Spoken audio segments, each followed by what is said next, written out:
No, ob meni pa že dva nova sogovornika. Lepo pozdravljena, gospod France Cukjati in doktorica Andreja Valič Zver. Tukaj sta predvsem zato, ali pa tudi zato, da bi majčkeno se dotaknili govora predsednika, ki smo ga lahko slišali na dopoldanskem delu kongresa, pa da morda razjasnimo kakšne stvari oziroma da majčkeno pokomentirata njegove besede. Pa bi začeli kar s prvim stavkom. Ko je rekel predsednik, SDS je preko svojih dveh predhodnic nastala kot odgovor na klic po normalnosti, kot klic po varnem in dostojnem življenju. Gospod Cukjati. Morda bi človek se prvo vprašal, kaj pa je to normalno, ne? A je normalno to, da recimo nekdo v banki dobi kredit le pod zelo težkimi pogoji in komaj ga odplačuje za gradnjo ali pa za nakup stanovanja, drugi pa pride in kratko malo dobi brez garancij kredit, da podjetje prevzame.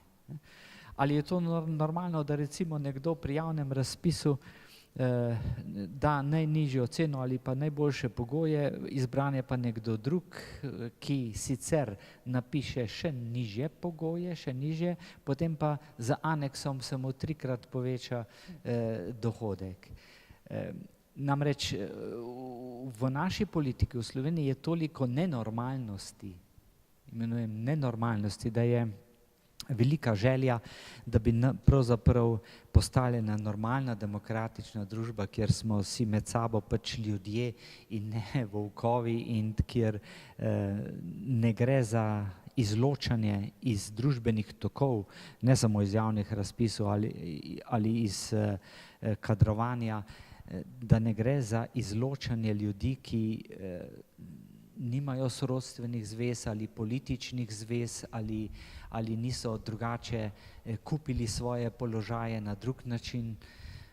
Vsekakor mislim, da še danes velja ta beseda, ne samo takrat, ko je Slovenska demokratska stranka nastala kot odziv na to nenormalnost, ampak tudi danes, pravzaprav, če jo ne bi imeli, bi jo morali ustanoviti, kajti danes je situacija resnično nenormalna.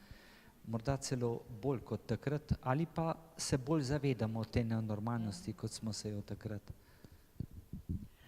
Predsednik stranke se je v začetku svojega govora dotaknil, bi rekla jaz, nekega zgodovinskega razvoja te stranke in prav gotovo pred več kot 20 leti razmere na Slovenskem, pa tudi v širšem, recimo jugoslovanskem okviru niso bile normalne, oziroma tisto, kar bi si človek želel kot neko normalnost.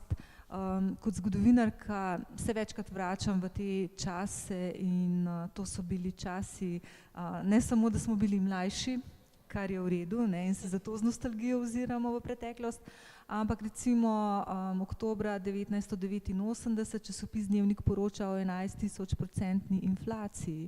In tega si pa seveda jaz osebno nikakor ne želim ponoviti, torej nekega brezglavega zadolževanja in tiskanja denarja in v današnjih dneh smo spet priča takšnim in podobnim idejam.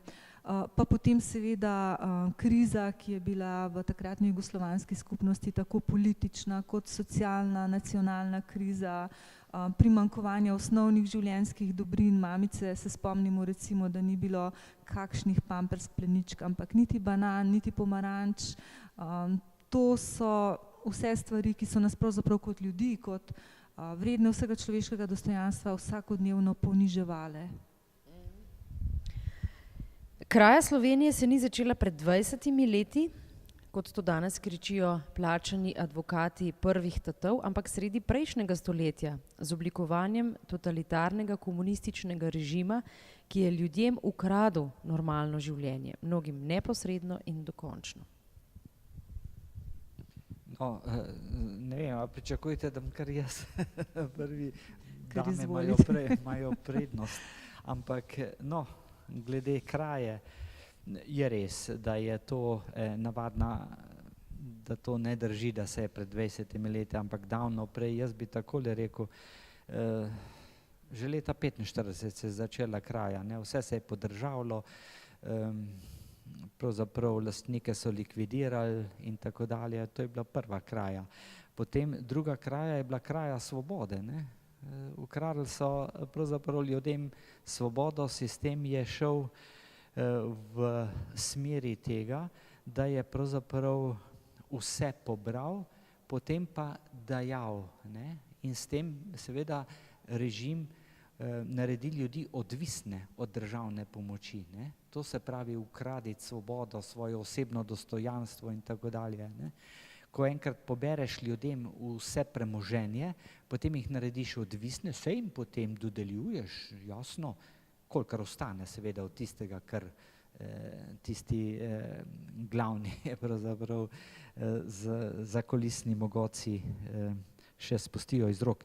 No, vsekakor to se je potem nadaljevalo in se je že proti koncu, ko se je sistem začel že pravzaprav izpel, je Marković pogruntal čudovit zakon oziroma, no reklo se je Markovićev zakon, ampak idejo, da so lahko menedžerji, takratni direktorji, seveda nastavljeni po politični plati, ne, da so si lahko prisvojili oziroma po obvozih, bypassih lastninili. To seveda ta model vladanja se je prenesel tudi v to novo Slovenijo, ne. Sistem, da pravzaprav jemlješ čim več in tudi sedaj bi najraje z davki, ne vem čem, ljudem vse pobrali, potem pa delili seveda tiste socialne pomoči. Tako da bodo potem še zaposleni potrebovali socialno pomoč. To je daleč od idej, ki jih je od nekdaj zagovarjala Slovenska demokratska stranka, kjer hoče zagotoviti svobodo, samostojnost, osebno dostojanstvo, da bo človek živel od svojega dela, od svojih rok. In tukaj je čudovito, predsednik zelo dobro to nit, rdečo nit, kako je pravzaprav, ne gre za krajo zadnjih let ali celo 20 let, ampak mnogo več, da gre za neko rdečo nit sistema, ki se ga še nismo rešili, po domače povedano. In ki je pravzaprav pripeljal do naslednje točke, do teh, kot pravi predsednik, obstoječih rdečih monopolov, državno-lastniškega, medijskega, sodnega. No, doktor Cukjati je izredno dobro okarakteriziral značilnosti prejšnjega sistema, v katerem smo živeli po letu 1945. Šlo je v bistvu za sistemsko in sistematično kršenje človekovih pravic in svoboščin in tukaj pravzaprav ni moč reči ničesar več ali pa ogromno, ne. Če začnemo govoriti o teh kršenjih, potem smo seveda pri ubojih, tako med vojno kot po vojni, brez sojenja recimo in drugačne oblike kršenja človekovih pravic, koncentracijska, delovna taborišča, odvzemi premoženja, ki jih je doktor Cukjati omenjal, načrtno sistematično uničevanje kmetov, meščanstva in tako dalje in tako dalje, ne. Skratka, ta, bi rekla, totalitarna država je segala prav v vse pore našega življenja in tisto, kar je najhuje in kar se še danes tako zelo pozna v našem vsakdanjiku, je pa, bom rekla, to pranje glav ali pa vpliv na naše možgane, na našo mentaliteto in to je tista naša poškodovanost mentalitete, o kateri je govoril doktor Pučnik in zato govorimo o normalizaciji razmer, ne. Doktor Pučnik je zapisal, da bo mogoče poprava teh naših poškodovanih mentalitet trajala 3 generacije ali pa še dlje, a ne. In danes smo se znašli mi na nekem robu, ko ugotavljamo, da tako pa naprej ne gre več in da je bilo pravzaprav premalo storjenega za to, da se mi kot družba postavimo na svoje noge. Tako da jaz v tem smislu razumem te predsednikove misli kot, bi rekla, poziv k premisleku, res k premisleku, kaj smo, kje smo, kaj se nam je do zdaj kot narodu dogajalo in kam bi šli radi naprej. A si želimo družbo enakih, bom rekla v narekovajih, tako kot so recimo enaki v Severni Koreji ali na Kubi, a si res želimo takšno družbo? Potem pravi, da je SDS krenila na dolgi pohod skozi rdeče morje slovenske tranzicije. Rdeče morje. Zelo simbolno lahko, ne? Kako vi to razumete? Ne, mislim, da ni govor o svetopisemskem oziroma palestinskem oziroma izraelskem Rdečem morju, ampak če mi vzdušje, celotno okolje, v katerem živimo in delamo, imenujemo, torej kjer se ustvarja misel, kjer mi oblikujemo svoje mnenje, svoj svetovni nazor, kjer delamo, kjer pravzaprav uveljavljamo svoje pravice. Če to okolje imenujemo morje, ne, potem se vprašamo, kakšno morje pa je to, a je čisto, a je čista voda, je čisto, so stvari prezentne, se vidi, vidimo v globino, vidimo vse, kaj nas čaka in lahko predvidevamo, kaj bomo dosegli z določeno reakcijo. Če tega ni, potem je to neko čudno morje, ne? In odkot, iz kake mentalitete izhaja ta nenormalnost tega morja, v katerem živimo. In je seveda predsednik rekel, da je to dobro povedal, kaj je to Rdeče morje. In mislim, da je res to dediščina tistega morja, tistega ambienta, okolja, ki smo ga po vojni toliko časa imeli, po drugi svetovni vojni, ne po osamosvojitveni, in se tudi nadaljuje še sedaj v mnogočem. Poglejte, že sam problem korupcije, kjer smo ponovno pristali oziroma zdaj dokončno pristali na zadnjem mestu oziroma kot najbolj koruptivna država v Evropi, prosim vas, ne, kot najbolj koruptivna. To je resnično okolje, ki ima neke svoje globoke izvore, globoke vzroke, tudi zgodovinsko globlje, ne samo teh 20 let, ne iskati vzroka tega koruptivnega okolja v zadnjih letih. To izhaja iz mentalitete, ki se je pač tako oblikovala, kjer morala ni pomenila nič, kjer je pomenilo samo, če si izdal svojega prijatelja, če si pravzaprav ovajal, si visoko prišel na lestvici, kjer si pravzaprav, če si bil slab človek in tako dalje, če si se zlil s tistim okoljem, bi rekel patološkim, nenaravnim okoljem. In ta mentaliteta je pač se nadaljevala in se žal še nadaljuje.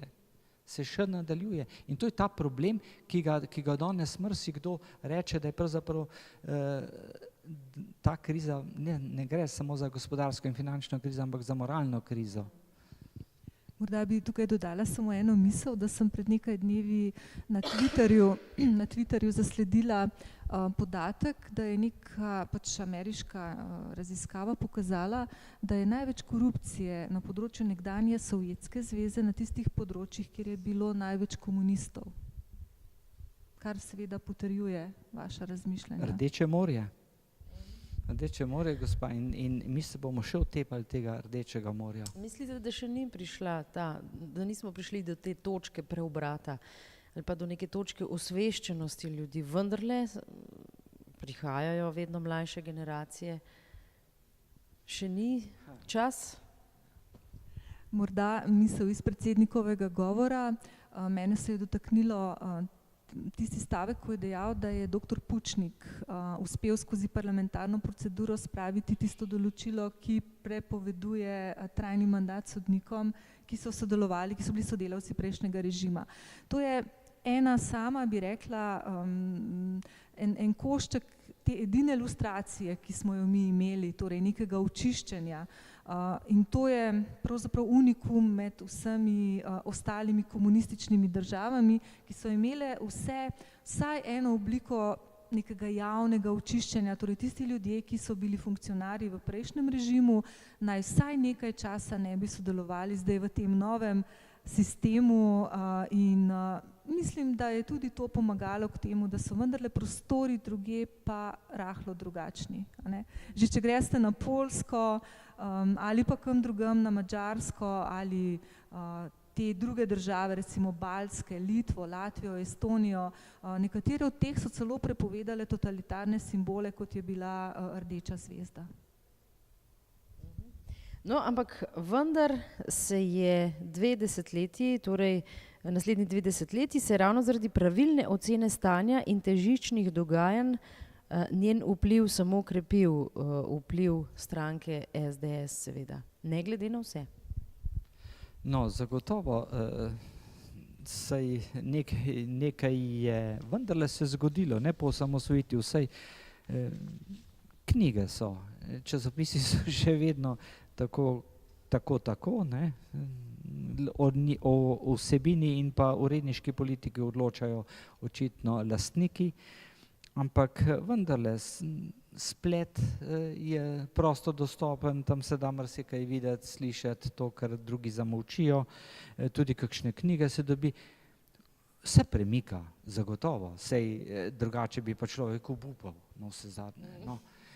Mislim, da resnica sama po svoji logiki lahko jo 50 let tlačite in zapirate, zaklepate dosjeje udbovske in tako dalje, nedostopne arhive naredite, lahko 50 let, ampak lahko 100 let morda, ampak ne, resnica bo prišla na dan. In resnico tudi prej ali slej mladi začutijo.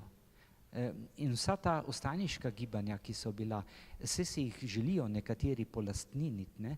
In pa vendarle se čuti, da s tem rdečim morjem nismo zadovoljni in da se ga vse bolj zavedamo, tudi mlajši se ga zavedajo, tako da upanje je, jaz sem optimist po naravi, treba bi biti potrpežljiv, ne. Prav gotovo, ko ste omenili mlade, nažalost v naši sedanji situaciji mladi vidijo vedno manj perspektive, med njimi je visoka stopnja brezposelnosti, mnogi od njih odhajajo v tujino spet s trebuhom za kruhom, torej to, kar smo doživljali v prejšnjih časih, in to je pravzaprav na nek način žalostno, a ne. Je že prav, da mladi grejo v tujino, ampak prav pa je tudi, da se obogateni z nekim novim znanjem, z nekimi novimi spoznanji vrnejo nazaj v domovino in ji na nek način pomagajo. Mi pa dejansko izgubljamo to mlado energijo in to ni dobro za razvoj naroda, to ni dobro. No, predsednik se je v svojem govoru dotaknil tudi problem neodvisnega sodstva. Pravi, zaradi odsotnosti neodvisnega sodstva in rdečega monopola v sodstvu se kazniva dejanja divjega lastninjenja kljub pravim možnostim še vedno ne preganjajo učinkovito. Na vrh tožilske in sodne piramide pa so imenovali osebe, ki ne dosegajo standardov iz zakonodaje in resolucij Sveta Evrope. Ja, omenil je tudi, če se prav spomnim, da je že takrat na začetku slovenske samostojnosti služba družbenega knjigovodstva ugotovila preko 700 primerov kraje družbenega premoženja, kraje podjetij in da je vse to sprocesirala in poslala v proceduro, to se pravi v obravnavo in žal niti en primer ni bil sodno obravnavan. Ja, kako naj si razlagamo mi tako sodstvo, poslušajte. Kurje tatove lovimo in jih pozapiramo. V teh primerih, odkritih primerih, kjer uradna državna inštitucija tudi sprocesira oziroma z dokazi, se niso to na pamet ovajali, ne, se ne zgodi pa nič. In to sodstvo se je izkazalo, seveda pri tem ne smemo kar vseh sodnikov v isti koš metati, ne, kajti izbrani sodniki imajo izbrane primere in o tistih govorimo. Omara, železna omara, koliko je bilo 450 ali kaj, 450 map, ne, kjer jim je potekel nerazrešenih, veste, se to je zanimivo, kateri primeri so bili to, ne, to niso bili kurji tatovi tam noter, ne. In dosti je nekaj procentov sodnikov obvladati, jih uporabiti za take primere in obvladujete celotno tisto shemo Rdečega morja. In to je ta problem pri nas. Nemci so imeli v tem pogledu srečo, ko je padel berlinski zid, ko se je Nemčija ponovno združila, so iz zahodne Nemčije poslali na vzhod celo vrsto sodnikov in dejansko na ta način bi rekla, ja, spremenili mentaliteto zelo na hitro. Hitro se je bilo treba prilagoditi in ljudje smo pač prilagodljivi, a ne? In tako tudi sodniki. No, mene se je dotaknil mogoče še en izraz, ki ga je uporabil predsednik, to je bila razgradnja monopolov. In mislim, da je tudi v tem primeru, kar se sodstva tiče, on je omenil tudi medije, seveda pa področje gospodarstva, potrebno razgraditi monopole. Poglejte, glede vzhodne Nemčije, oni so čez noč, nekaj tisoč sodnikov je bilo ob službo, in na njihova mesta so prišli sodniki z zahodne Nemčije. Zato pa imajo sedaj pravno državo tudi na področju nekdanje vzhodne Nemčije. Ne? In ne si zatiskati oči, da lahko tako miroljubno, z lepo besedo in nasmehom mi nek star, zavožen, nenormalen režim čez noč spremenimo. Tako ne gre. Vsej naša zgodba Slovenije to dokazuje, da tako ne gre. Kako bo šlo naprej? Seveda mi sedaj ne moremo več po taki metodi. Bo potrebna je edina pot osvestiti volivce, ljudi, da bodo znali zahtevati in da bodo znali izbirati med enimi in drugimi. Zagotovo, ljudi je treba prej prečitati, predno se jim zaupa pomembno vodstveno mesto. In pri tem uporabljati seveda usporedno s temi monopoli medijev, torej ne, sredstva javnega obveščanja, ki so neodvisna in širše dostopna, ne, za osveščanje in prebujanje volivcev ter vzbujanje pravzaprav neke odgovornosti, ne. Kako pa komentirata izjavo vzpostavitve nadomestkov nekdanjih partijskih komisij? Boste vi, gospa Zver? Ja, tukaj je imel predsednik v mislih pač inštitucije, informacijske pooblaščenke in mislim, da je bilo rečeno korupcijske komisije in tako v tem smislu, ne, Računskega sodišča, torej nekih institucij, ki jih recimo druge države v takih oblikah ne poznajo, kolikor vem, recimo mene to delovanje te komisije protikorupcijske malo spominja, jaz sem zgodovinarka, pa mi spomin včasih zatava nazaj na tiste znane Beneško republiko in pa prijave, ki so jih lahko ljudje metali anonimno skozi tista levja usta in potem je seveda neka inkvizicija prišla in te je pohapsala in si izginil v Beneški ječi. Hvala Bogu, teh beneških ječ danes ni, ampak gledajte, postopek je pa milo rečeno nenavaden, ne? Da ta komisija daje brezprizivno mnenje, na katerega ni več ugovora, to je pa v današnjih časih res malo nenavadno, a ne? Morda bi France še kaj dodal? No, poglejte, tiste stare komisije, režimske komisije so bile v tistem času tudi tako. Ljudje, ki so preživeli Goli otok, so rekli, mene so klicali, 3-članska komisija me je ocenila in so ugotovili, da se, ja, brezprizivno, jasno, ne, vsi so navedli neka dejstva, so neki navajali, ne, neke tudi anonimke in podobno. Niti domov ni šel. Popokali so ga in odpeljali. Doma so pa povedali, ja, da je bil poslan na eno službeno pot ali kaj podobnega, ne. In 2 leti niso vedeli, da je na Golem otoku. Ne. Mislim, da je to kar zanimiva prispodoba oziroma paralela s omenjeno protikorupcijsko komisijo, ki da neko mnenje brezprizivno, to se pravi, da ne more se obdolženec niti pritožiti in da je to dokončno mnenje. Ja, kje ste to videli? To nima nobena država. Nobena država je v Evropi. Imajo protikorupcijsko komisijo in tudi mi jo potrebujemo, v tem je problem. Mi potrebujemo nek inštitut, ki se bo spopadal s korupcijo. Vendar naj bo ta inštitut raziskovalne narave, ki vpliva in sugerira politiki, kako zakonodajo sprejemati, kako ukrepe sprejemati in podobno.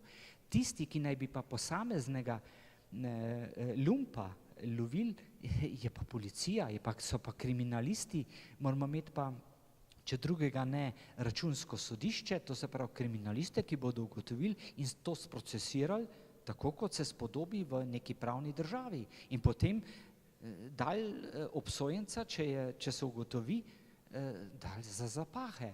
Ne pa samo umazati, moralno umazati z nekim pamfletom, na katerega nimaš priziva in potem seveda neki drugi lahko to uporabijo kot linč. To je navaden pocestni linč na neko informacijo, pričala, rekla. Zame je to nesprejemljivo za pravno državo. In to so te inštitucije. Problem je, da mi te inštitute rabimo. Problem je, da pravna država jih potrebuje, samo ne sme biti sama inštitucija politično skorumpirana, da dela po diktatu nekega političnega zakulisja, ker drugače človek ne zna razlagati, da ob določenem trenutku pride veliki pok, neosnovan in tako dalje, samo da blati, nazadnje pa iz tega ni nič.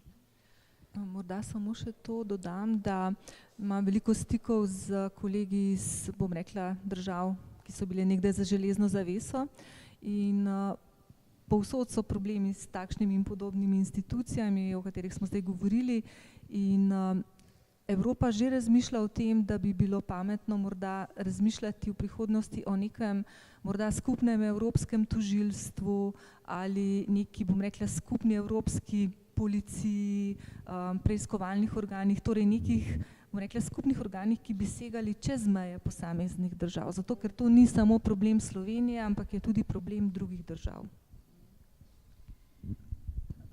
No, prav daleč po predsednikovem govoru se nismo prebili, zato ker je toliko zanimivih tez oziroma misli, ki bi jih lahko še zdaj obravnavali, pa mogoče za konec samo še, ko pravi, da so nosilci privilegijev, ki jih nekateri uživajo že desetletja, ponovno mirno stali v Stožicah in peli komunistično internacionalo oziroma ustanitev suženjstvo za kleti. Nič ni bolj daleč od resnice kot zapeto besedilo. Morali bi zapeti ustanite v privilegije odeti. In verjetno je res težko spustiti moč in privilegije, če jih enkrat okusiš, in okusiš te sladkosti, ampak kot ste rekli, doktor Cukjati, resnica vedno pride na plan, pa če ne čez 10, čez 50, pa čez 100 let. Ja, res je, veste, s privilegiji tako. Vsak totalitarni režim gradi na privilegijih in naredi dvorazredno družbo. Državljani prvega razreda so privilegirani, drugega razreda pa zaradi tega toliko bolj izčrpavan. In bojim se, da je nekaj tega tudi sedaj, oziroma nič bojim, vem. In zaradi tega tak odpor do zapuščanja teh oziroma do opustitve teh privilegijev, nihče, noben sloj svojih privilegijev ne bo prostovoljno izpustil iz rok. Predal, ja. Nikoli. In zato je potrebna politična volja. Je treba neka splošna volja in splošna zavest, da tako ne gre več naprej. No, morda za konec samo še misel, da pač jaz bom rekla temu, te bakanalije v Stožicah so bile milo rečeno neokusne. Ker če pomislimo, koliko ljudi, milijonov ljudi je trpelo pod temi istimi simboli, ki so se zdaj tam spet predstavljali pač v vsem svojem rdečem sijaju in ob petju takih pesmi, da so milijoni ljudi umirali, oprostite prosim, za mene je to vse prej kot spoštovanje človekovega dostojanstva, predvsem pa pomanjkanje, bom rekla, osnovnega človeškega sočutja do drugega človeškega bitja. In zato pri totalitarnih sistemih gre. Človek ni vreden nič, je samo zidak nove družbe in jaz bi rekla, da se moramo temu res pokončno in z vso odločnostjo upreti in reči ne, tega si ne želimo več. No in verjamem, da bo eno od takšnih in podobnih sporočil poslano v Slovenijo in svet tudi z današnjim kongresom. Sicer pa seveda, če bi si predsednikov govor radi ogledali v celoti, potem ga najdete tule na naši spletni televiziji. Hvala lepa obema za tale pogovor. Hvala tudi vam. Hvala lepa.